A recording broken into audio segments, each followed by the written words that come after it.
అందరూ సంతోషంగా ఉన్నారా? యేసుక్రీస్తు ప్రభు నామములో అందరికీ వందనాలు, అందరికి వందనాలు, స్తోత్రాలు, స్తుతులు చెల్లిస్తున్నాను. పోయిన వారం చెప్పినటువంటి వాక్యం, తనకు మొర్రపెట్టు వారికి, తనకు నిజముగా మొరపెట్టు వారికి యెహోవా సమీపంగా ఉన్నాడు అని పోయిన వారు మనం విన్నాం. ఈ రెండవ భాగంగా నిజముగా మొర్రపెట్టుట అంటే ఏంది అని పోయిన వారు మనం చూసాం. కపటము లేని నీతి కలిగినటువంటి హృదయం కలిగిన వారు మొర్ర పెడితే దేవుడు వారికి అట్టుంటాడంట, సమీపంగా ఉంటాడు అని మనం పోయిన వారం చూసాం. నిజంగా దేవుడు మనకెంత సమీపంగా ఉన్నాడంటే అసలు ఊహించలేం. నువ్వు పిలిస్తే పలికే దేవుడు ఆయన, నువ్వు పిలిస్తే పలికే దేవుడు. నువ్వు మొర్ర పెడితే నేను ఉన్నాను అని చెప్పే దేవుడు, నువ్వు పిలిస్తే ఉత్తరం ఇచ్చే దేవుడు. అటువంటి గొప్ప దేవుణ్ణి మనం కలిగి ఉన్నాము. బైబిల్ చెప్తున్న మాట ఏంటంటే, ఆయన సమీపించరాని తేజస్సులో ఉన్న దేవుడు అంట. ఆయన ఎక్కడ? సమీపించరాని తేజస్సులో ఉన్న దేవుడు. ఒకసారి చూడండి, 1 తిమోతి పత్రిక, బైబిల్ ఉన్నవారు 1 తిమోతి పత్రిక 6వ అధ్యాయము 16వ వాక్యం. 1 తిమోతి 6:16 చదవమ్మా. సమీపించరాని తేజస్సులో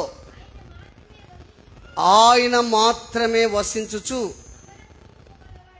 అమరత్వం గలవాడై ఉన్నాడు.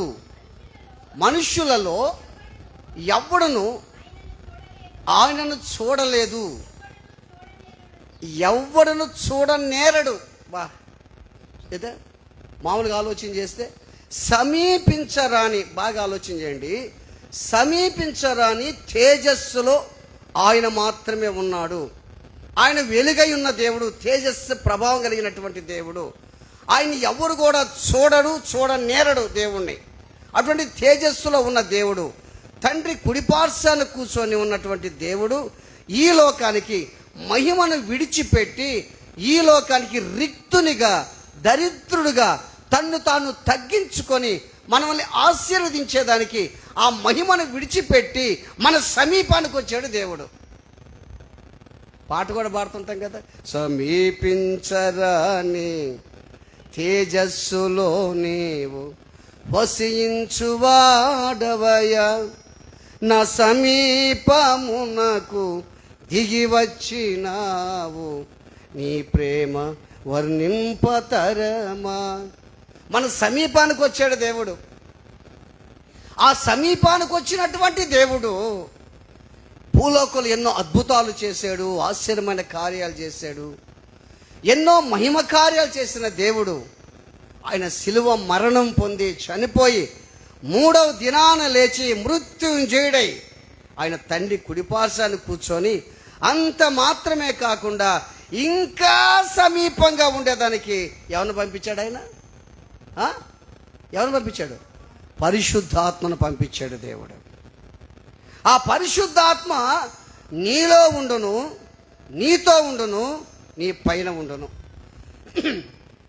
తండ్రి అయిన దేవుడు ఆయన సమీపించరాని తేజస్సులో ఉన్నటువంటి దేవుడు. ఆయన ఆ మహిమనంతా విడిచిపెట్టి రిక్తునిగా దేవుని స్వరూపం ధరించిన వాడై ఆడ ఉండే విడిచిపెట్టుకుని భాగ్యమని ఎంచుకొనక ఈ లోకానికి దేవుడు దీనుడుగా వచ్చాడు. నీకు సమీపంగా, నాకు సమీపంగా వచ్చాడు. ఆ సమీపంగా వచ్చినటువంటి దేవుడు ఆయన మరణించి 3వ దినాన లేచి తండ్రి కుడిపార్శ్వాన కూర్చొని మనం ఏమైపోతామోనని, మన పరిస్థితి ఎలా ఉంటుందోనని ఆయన ఆదరణకర్తని ఈ లోకానికి పంపించాడు. ఆలోచించి చాలామంది ఏం చేస్తారు, చనిపోయే ముందు ఏం చేస్తారు? చనిపోక ముందు కొంతమంది ఏం చేస్తారు? కొడుక్కి ఒక 10 లక్షలు, కూతురికి 10 లక్షలు, వాళ్ళకి 10 లక్షలు బ్యాంక్ బ్యాలెన్స్ చేసి వెళ్ళిపోతారు.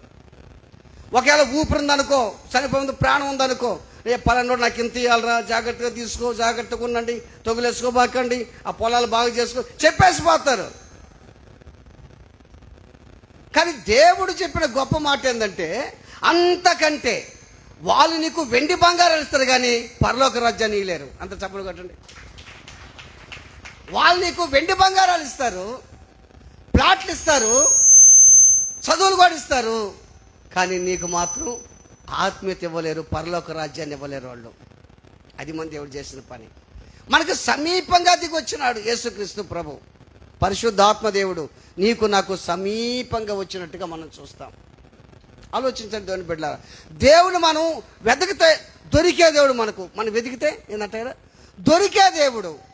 ఆయన సమీపించరాని తేజస్సులో ఉన్నటువంటి యేసయ్య నీకు నాకు దగ్గరగా సమీపంగా వచ్చాడు. ఇప్పుడు నువ్వు పిలిస్తే పలికే దేవుడు ఆయన. ఆమేన్, ఆమేన్. పిలిస్తే పలికే దేవుడు. చూడండి, యెషయా గ్రంథం చూస్తే, యెషయా గ్రంథంలో ఒక మంచి మాట. యెషయా గ్రంథంలో 55వ అధ్యాయము 6వ వాక్యం. యెషయా గ్రంథం 55:6. యెహోవా మీకు దొరుకు కాలమందు ఆయనను వెదకుడి, ఆయన సమీపములో ఉండగా ఆయనను వేడుకొనుడి. ఏముంది ఇక్కడ? యెహోవా మీకు దొరుకు కాలమందు ఆయనను వెదకుడి అని ఉంది. ఇప్పుడు బైబిల్ అని చెప్తుంది, అడుగుడి మీకు ఇవ్వబడును, వెదకుడి మీకు, తట్టుడి మీకు.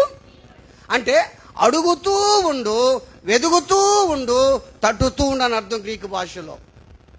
ఒకసారి వెతికి ఆగిపోయేది కాదు, దొరకలేదు అని ఆగిపోయేది కాదు. నువ్వు జీవితాంతం వెతుకుతూనే ఉండాలి, ఆయన దొరకతాడు.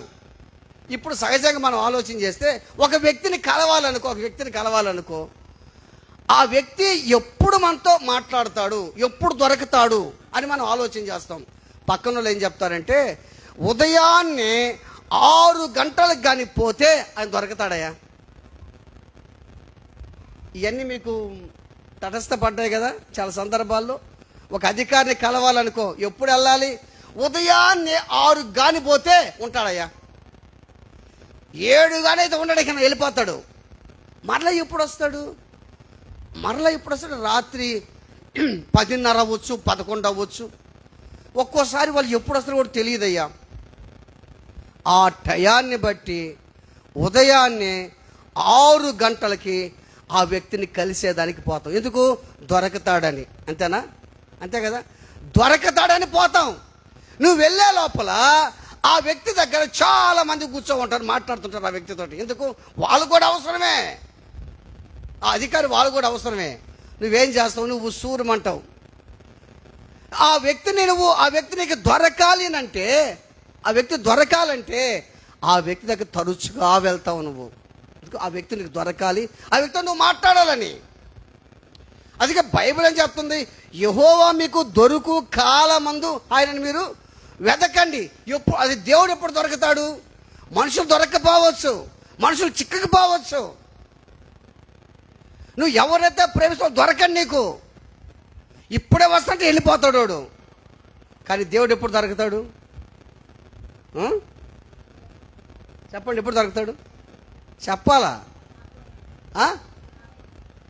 నిజమేనా? ఆయన నిద్రపోతుంటాడా? ఇప్పుడు లేపితే అనుకుంటాడా? మనుషులు అనుకోరు ఇప్పుడు లేస్తే, ఇంత మంచి నిద్ర ఇప్పుడే పట్టాను నేను, లేపేవా అని అంటాడు. మనిషి ఇసుక్కుంటాడు కదా. దేవుడు ఎనీ టైం, ఎప్పుడైనా దొరుకుతాడు నీకు. ఆమేన్. ఎప్పుడది రాత్రి కాదు, సగం రాత్రి కాదు, ఉదయం కాదు, మధ్యాహ్నం కాదు, ఎప్పుడైనా సరే దేవునికి ఖచ్చితంగా దొరుకుతాడు. ఇప్పుడు కొంతమంది ఎట్టెదుగుతారు దేవుణ్ణి అంటే, ఇప్పుడు నువ్వు పోతా ఉండవు, ఇంటికి పోతా ఉండవు, నువ్వు పోయే మార్గంలో పెద్ద ఇసుక పోసేస్తుంది, దానికి ఇసుక పోసింది, ఆ ఇసుక మీద పోతున్నావు. ఉన్నట్టుండి నీ చెవుకు లేదా నీ ముక్కుకున్న బంగారు పడిపోయింది అనుకో, దాంట్లో నీ ముక్కుకి చెవుకున్నటువంటి బంగారు పడిపోయింది అనుకో, ఏదో కమ్మ పడిపోయింది. ఏం చేస్తావయ్యా? ఎదగతా ఉంటావు, పక్కన ఎదగతా ఉంటావు. పక్కన వాళ్ళు రెండు తొక్కపాక దూరం ఉండని చెప్తుంది. బంగారు కోసం బంగారు ఇచ్చేది దేవుడు. బంగారు నాది, వెండి నాది అన్నాడు కదా ఆయన. వెతకతాం. ఇప్పుడు దాన్ని కాసేపు ఎదికెళ్ళిపోతాం, ఎదగతా ఉంటామా? అప్పుడు తొరికిందాకా, నిజమే కదమ్మా చెప్పండి, తొరికిందాకా ఎదగతావా లేదా? ఆయన దేవుని ఎందుకు కట్టుకున్నావు తొరికిందాకా? కాసేపు ప్రార్థన చేసేది చేస్తుండా త్వరకల, బాగా చేస్తుండా త్వరకల. ఒక బంగారు ఎతికేదానికి, వెండి ఎతికేదానికి అంత ఇసుక్కుంటా, కష్టపడతా, నసుక్కుంటా, పక్కనుండి తిడతా, అంత వెతకతుండావే. రేపు మనం కానీ చచ్చిపోతే మన ముక్కుకున్న బంగారు తీసేస్తారు, చెవుకున్న బంగారు తీసేస్తారు, చేతుకున్న రింగు కూడా పెరికేస్తారు. అంతేనా? పెరకరా బంగారే ఉండే నీ దగ్గర. బాగా ఆలోచి. యెహోవా మీకు దొరుకు కాలమందు ఆయన వెతకండి. ఇప్పుడు దొరకతాడా? ఎనీ టైం దొరకతాడు దేవుడు. ఇంటి పో దొరకతాడు, మంచి మధ్యాహ్నం దొరకతాడు, సగం రాత్రిలో దొరకతాడు, ఏ టైం అయినా వేసే దొరకతాడు మనకు. ఎందుకంటే ఆయన సమీపంగా ఉన్నాడు మనకు. హల్లెలూయా, హల్లెలూయా. మనుషుల కోసం ఎంత ప్రయాసపడుతుంటాం, వాళ్ళు దొరకలేదే, వీళ్ళు చిక్కలేదే అని ఎంత వేదన పడుతుంటాం ఆలోచించి. వస్తువుల కోసం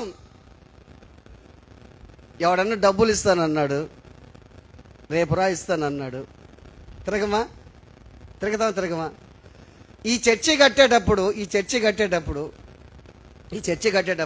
అది చిన్న చర్చి, 20,000 కావాలి నాకు, అవసరం 20,000. ఒక వ్యక్తిని 20,000 అడిగా నేను. ఆ వ్యక్తి ఇంటికి పిలిపించి రేపిస్తానన్నాడు. ఈరోజు రేపు పోయా లేవు. ఆ వ్యక్తి కోసం ఎట్ట ప్రార్థించి ఉంటానో, ఫోన్లు చేసేది, కమలాకరా ఎల్లుండి, తర్వాత 10 రోజుల తర్వాత మళ్ళీ 20 రోజుల గ్యాపు. ఎట్ట ప్రార్థన చేస్తుంటానో నాకే తెలియదు. ప్రార్థన చేసి ఆ టెన్షన్లో ఉన్నా నేను. వెతుకుతా ఉండ దేనికోసం? మందిరం డబ్బులు 20,000 కావాలి నాకు, 20,000 కావాలా. వెతుకుతా ఉంటే ఈలోగా ఒక వ్యక్తి నాకు ఫోన్ చేసి నీకు బండి తీసిస్తానన్నాడు.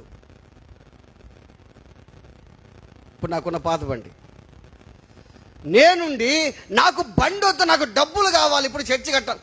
నేను తీస్తానన్నది ఏంది? బండి. నాకు దాంతో వద్దు, నేను బండి తీస్తా అన్నాడు. అట్నే బాధతోనే వేదనతోనే బండి తెచ్చుకున్నా.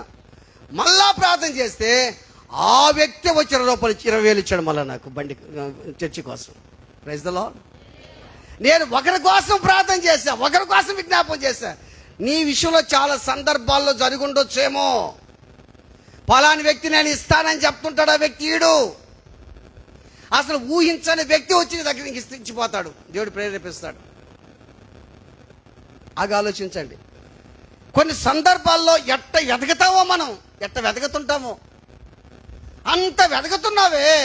నీకు సమీపంగా ఉండాడే, నీకు దగ్గరగా ఉండాడే, నువ్వు పిలిస్తే పలకుతాడే, ఆ వ్యక్తికి ఎందుకు నువ్వు ఎదగలేకపోతున్నావు? ఎందుకు ఆ వ్యక్తి దగ్గరికి రాలేకపోతున్నావు? ఆలోచించాయి. సమీపించరాని ఆ తేజస్సులో ఉన్నటువంటి దేవుడు నీ దగ్గరకు వచ్చాడే, నీతో మాట్లాడేదానికి వచ్చాడే.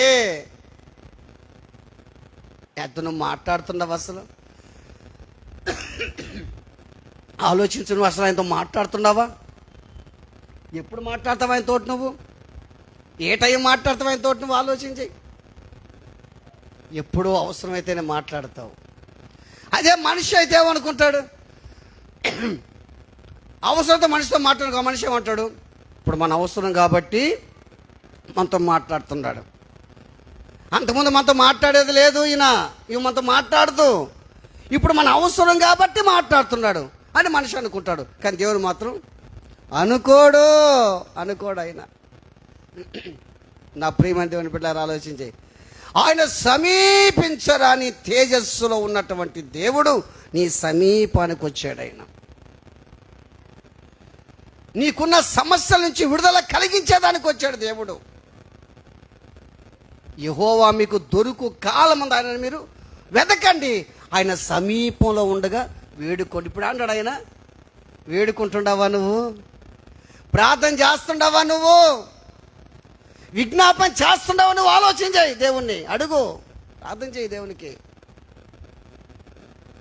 అందుకే బైబిల్ ఒక మాట ఏముందో తెలుసా? ద్వితీయోపదేశకాండం చూస్తే, ద్వితీయోపదేశకాండంలో 4:7 ద్వితీయోపదేశకాండం మంచి మాట ఉంది అక్కడ. ద్వితీయోపదేశకాండము, ఏలయనగా మనము ఆయనకి మొరపెట్టినప్పుడల్లా మన దేవుడైన యెహోవా మనకు సమీపముగా ఉన్నట్టు మరి ఏ గొప్ప జనమునకు ఏ దేవుడు సమీపంగా ఉన్నాడు. హల్లెలూయా, హల్లెలూయా. వాక్యం జాగ్రత్తగా నండి, ఆలోచించబాకండి. ఆయన ఇప్పుడు మీకు సమీపంగా ఉన్నాడు, ఆలోచించబాకండి. బైబిల్ ఏం చెప్తుంది? ఏం చదివాం మనం? ఏం చదివాం? ఇప్పుడు మనం చదివిన వాక్యం చదవండి, మళ్ళీ చదవండి.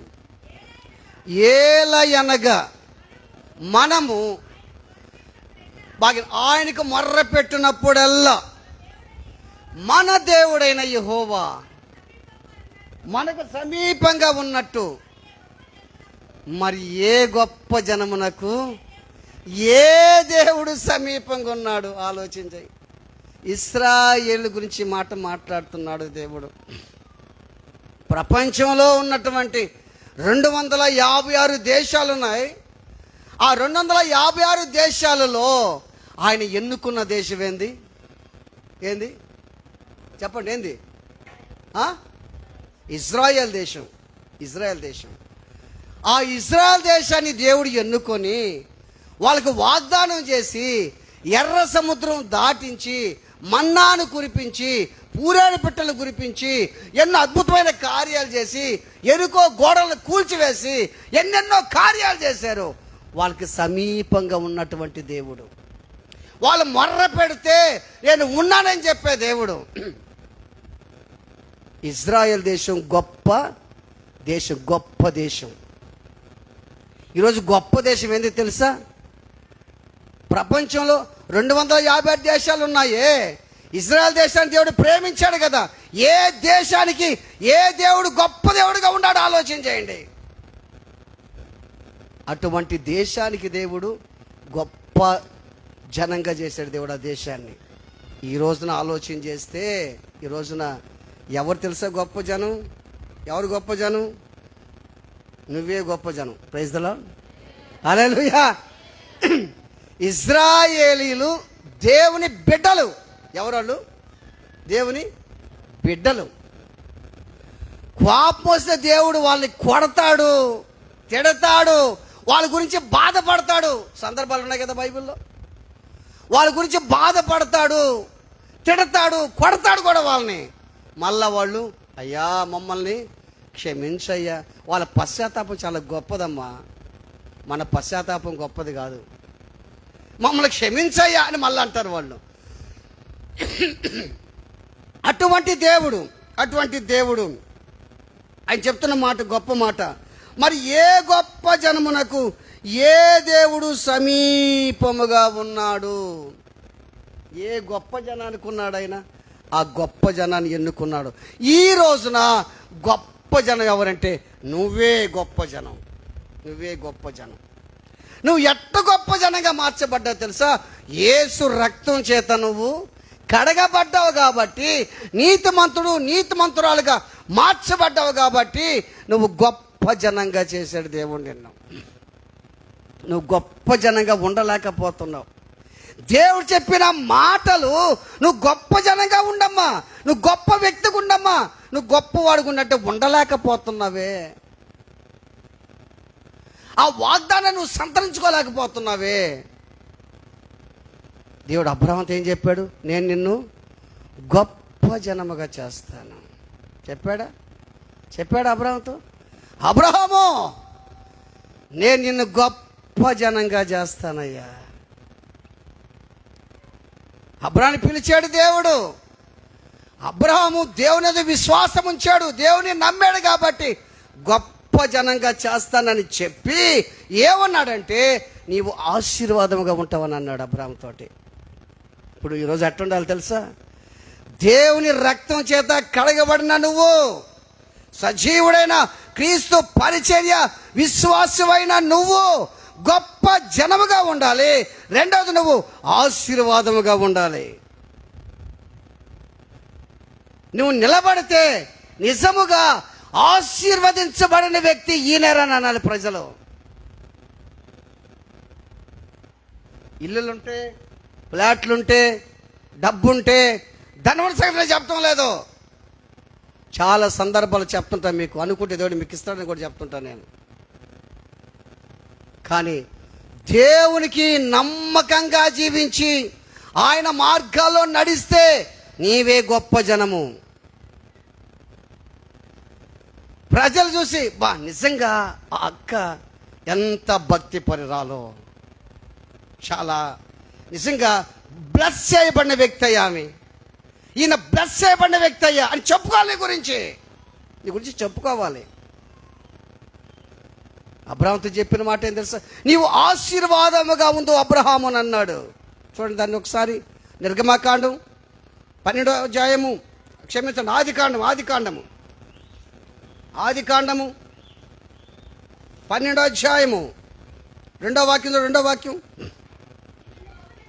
నిన్ను గొప్ప జనముగా చేసి నిన్ను ఆశీర్వదించి నీ నామమును గొప్ప చేయుదును. నీవు ఆశీర్వాదముగా ఉందువు. బాగేనండి.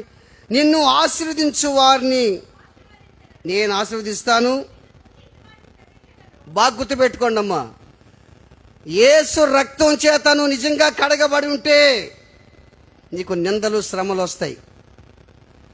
యేసు రక్తం చేత కడగబడి దేవునికి దగ్గరగా నువ్వు ఉంటే, ఆయనకి నమ్మకంగా జీవిస్తే నిన్ను ఎవరైతే ఆశీర్వదిస్తారో వాళ్ళు ఏం చేస్తాడు? దేవుడు ఆశీర్వదిస్తాడంట. నిన్ను ఎవరైతే శపిస్తారో వాళ్ళు ఏం చేస్తాడు? దేవుడు ఇంకెందుకు నీకు? నన్ను అందరిట్టు అంటుండారు సార్ అంటే దేనికి ఇంకా నీకు? ఆలోచించి. నువ్వు గొప్ప జనంగా మార్చబడ్డావు, నువ్వు ఆశీర్వాదకరంగా మార్చబడ్డావు, ఆ రక్తంతో కడగబడ్డావు. నీ గురించి సూటిపోటి మాట్లాడుతున్నారు, నిన్ను హింసిస్తున్నారు, నీ పక్కన సాడీలు చెప్తున్నారు, నిన్ను శపిస్తున్నారు. దేవుడు ఏం చెప్పాడు? నా గొప్ప జనాన్ని, నా బిడ్డల్ని శపిస్తే నేను ఏం చేస్తాను? శపిస్తాను అన్నాడా లేదా? అన్నాడు. గొప్ప జనంగా చేస్తాడంట. ఎంత ఎదగాలనుకున్నా ఎదగలేకపోతున్నాం. పక్కనోడు నన్ను ఏం చేస్తున్నాడు? లాగుతున్నాడు. పక్కనోడు ఏం చేస్తున్నాను? లాగుతున్నాడయ్యా. ఒక విషయం మీకు చెప్తా, బాగా అర్థం చేసుకోండి. నువ్వు ఎదగాలని నీకుంది, ఎదగతా ఉండవు నువ్వు. పక్కనోడు ఏం చేస్తున్నాడు? పక్కన ఏం చేస్తున్నాడు? పక్కన ఏం చేస్తున్నాడు? లాగుతున్నాడంటే నువ్వు ఎదగతున్నావంటే నువ్వు ఆడుండవు ఇప్పుడు. సరే, లాగోడు ఆడుండాడు. పెద్దగా చెప్పాలి నాకు. ఏమంటాడు? ఎదిగోడు ఏమంటాడు? అయితే ఇంకేదేనికి నీకు? నిన్ను లాగేవాడు కింద, వాడు కింద బ్రతికేవాడు అంతా. నువ్వు ఏడుండవు, ఎదిగేవాడివి పైన ఉండవు. నువ్వు నేనేం చేస్తున్నావు, లాగుతున్నాడు ఆ నుంచి. గుర్తుపెట్టుకో, నిన్ను లాగేవాడు, నిన్ను ఎదగకుండా గొప్ప స్థితికి రాకుండా చేసేవాడు కిందుండాడు. వాడు బ్రతుకంతా కిందే, నువ్వు మాత్రం పైన ఉండవు. గద్ద పైన పోతూ ఉంటుందంట, గద్ద పైన పోతూ ఉంటుంది. కాకి కూడా పోద్ది, కాకి పోయి గద్దను పొడుస్తుందట. గద్ద తొగివేస్తుంది, ఈ కాకి పొడుస్తుందట. ఏం చేస్తుంది గద్ద? బాగా చెప్పాలి మీరు. పైకి పోద్ది, మళ్ళా పోయి పడుస్తుంది. కాకి ఏం చేస్తుంది? మళ్ళా పడుతుంది. ఏం చేస్తుంది? ఇక పోద్దా పైకి? కాకి బ్రతుకు అదే. గుర్తుపెట్టుకో, నిన్ను హింసించాడు బ్రతుకు అదే. నిన్ను సూటిపోటి మాట అంటారే, ఎదగని వాడు బ్రతుకు అదే. గుర్తుపెట్టుకో. ఇవన్నీ ఎందుకు పట్టించుకుంటావు? నువ్వు గొప్ప జనముగా ఉండాలంటే, ఆశీర్వాదముగా ఉండాలంటే, పక్కనోడు పొడుస్తుంటాడు, తిడుతుంటాడు, వాడు బ్రతికి తిట్టే బ్రతికే, వాడు భూలోకం సంబంధోడు. కాకి బ్రతికది. నీది గద్ద పైకి వెళ్ళిపోతావు. నువ్వు ఎత్తైన స్థలానికి వెళ్ళిపోతావు. ఇక రాలేడోడు అంత పైకి పోతాడు, అంత స్థితికి వచ్చేసి ఇంక కిందకి వెళ్ళిపోతాడు. నువ్వు మాత్రం ఎట్టుంటావు? పైనే ఉంటావు. నువ్వు ఎత్తైన జీవితం నీదే. ఆమేన్, హల్లెలూయా. ఆలోచించు, పక్కనోడు అంటున్నాడని పక్కనోడు ఏదో చేస్తున్నాడు అనుకోవద్దు. నువ్వు వాడి జీవితం అంతా పొడిచేదే, లాగేదే. నీ జీవితం ఏది మాట్లాడకుండా, తిట్టకుండా, తగ్గదేయకుండా పైకి పోవటమే నీ జీవితం. ఆమేన్, అంత చప్పలు కొట్టండి. నీ జీవితం పైకి పోవటమే నీ జీవితం. ఆలోచించి, ఆయన సమీపానికి వచ్చాడు, మన దగ్గరకి సమీపంకి వచ్చాడు దేవుడు. ఆ సమీపించడాన్ని తేజస్సులో ఉన్నటువంటి తండ్రి నీ సమీపానికి, నా సమీపానికి వచ్చి నిన్ను ఆశీర్వదించేదానికి వచ్చాడు దేవుడు.